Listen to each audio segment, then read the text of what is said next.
Alright guys, and welcome to my next video. It is going to be the first part of a two-part mini-series on programs that I think anybody should be using when using a PC or a laptop. Now, I'm going to split this up into two sections as I've said, but I'm going to make them very different from each other. The first part will be for general use. And then the second part's going to be solely on performance. That'll entail things like antiviruses, system care programs, temperature and usage monitors, things like that. So for the first part anyway, it's going to be based on general use. Now, the first program that I'm going to talk about here is Push. Now, Push is a utility that is very handy for taking screenshots. Now, I know people are going to say, why do you need a piece of software for taking screenshots if you have the print screen key down on the keyboard? Well, yes, this is true, but the thing that differentiates Push between any other type of software is that when you install it, it has a custom key binding for Control, Shift and 4, and it changes your mouse crosshair to a little cross, and you can highlight whatever part of the screen you want to take a screenshot of, and it automatically uploads it to Push's website and generates an image link for that screenshot.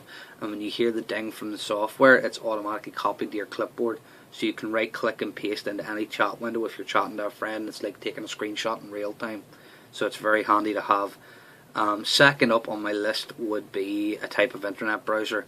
Now, it's pretty self-explanatory what it is. It's a program for browsing the web.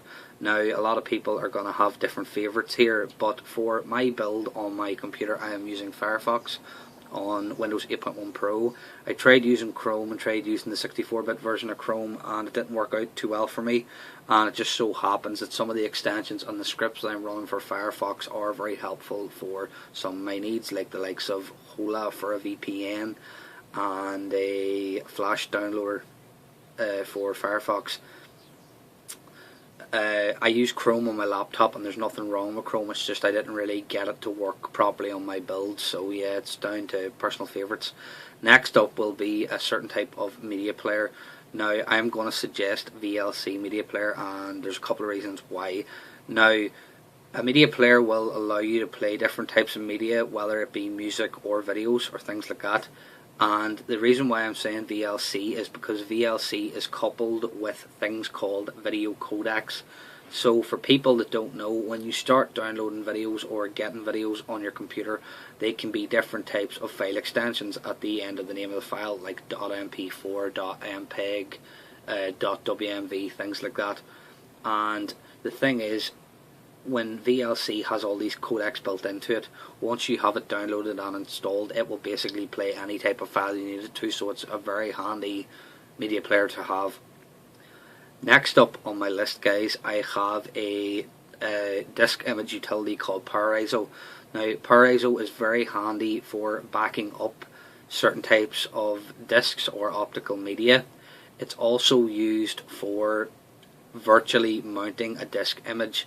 Now, what this means is when you install the program and you choose how many virtual clone drives you want, and you restart your computer, it gives you this option where you can essentially trick your computer into thinking that it has a disk drive in it when it actually doesn't, and then you mount the image to that disk drive, and then when you go into like my computer or this PC option on the start menu, whatever, basically that disk will be there. So it's handy utility for installs and things like that, but like I said, it can also be used for backing up programs and games and things like that.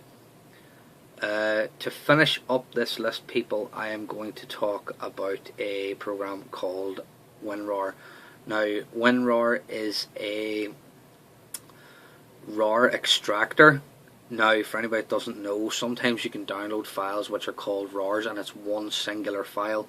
You need a program or utility like WinRAR to extract it, and when you extract it, it takes all the files that is inside that one singular file and changes the RAR file into a folder with all them files. So basically I'm going to show you here the Motion Joy software that I had downloaded as a RAR because I needed it for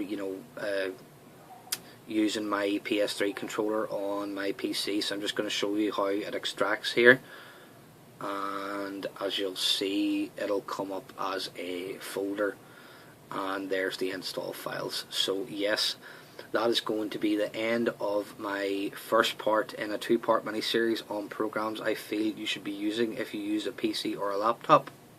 Until next time, my friends, goodbye.